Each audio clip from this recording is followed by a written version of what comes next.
Hi, it's Stephen Molnar here, and I'm joined by Konrad Bobilak, who's the CEO and founder of Investors Prime. Konrad, I just want to talk to you about having a system and how investors need a system to follow so that they take the emotion out of it. And you've actually got a 42-point system that helps the potential investor make a better decision. Do you want to just share an example or two of that, such as maybe walk score and how it all fits together? Yes, I mean, the difference between investors and speculators, which are really gamblers, is a system. Mm-hmm. Because ultimately, if you have no system, you're just gambling and you're guessing. I'm a big fan of checklists. You know, I'm fairly lazy by nature. Yep. I love checklists. I love just getting a checklist that you can eliminate and do the work for me. That's right. And that's what I've developed over the last 15 years, is a checklist that I use to eliminate virtually 95% of areas and properties out there in the marketplace. Mm-hmm. And whatever's left over, I invest in. You know, and I source from my clients.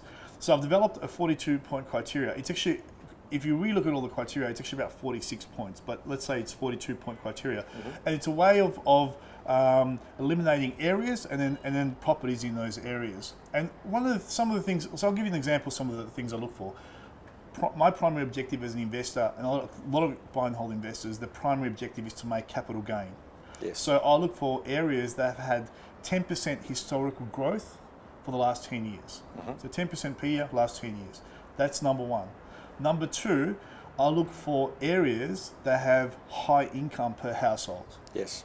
Way above the national average. So people that have a lot of money and they've got the willingness and ability to pay above market, because that will ultimately create growth. You know, number three, I look for vacancy rates, very low vacancy rates, you know, of less than 2.5%, 2%, which is below the national average, should be around 4%.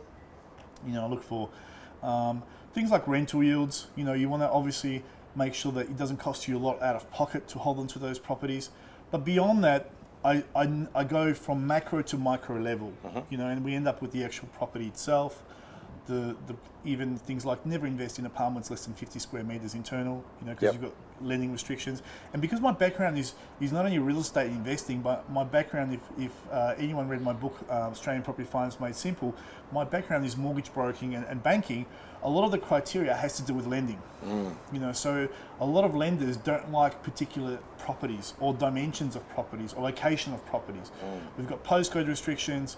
We've got restrictions on lending based on the size of the property.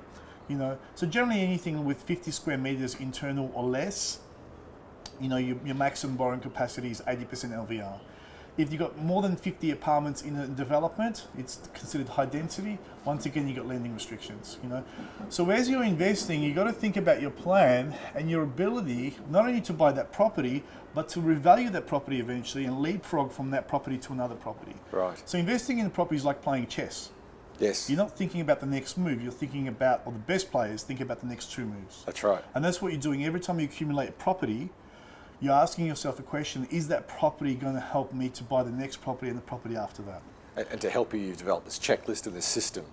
And exactly. you fine-tuned it to get the best result. So it took me, look, realistically, at least a decade to create this checklist. And I give this checklist away for free to anyone that attends my real estate investing fast track weekend.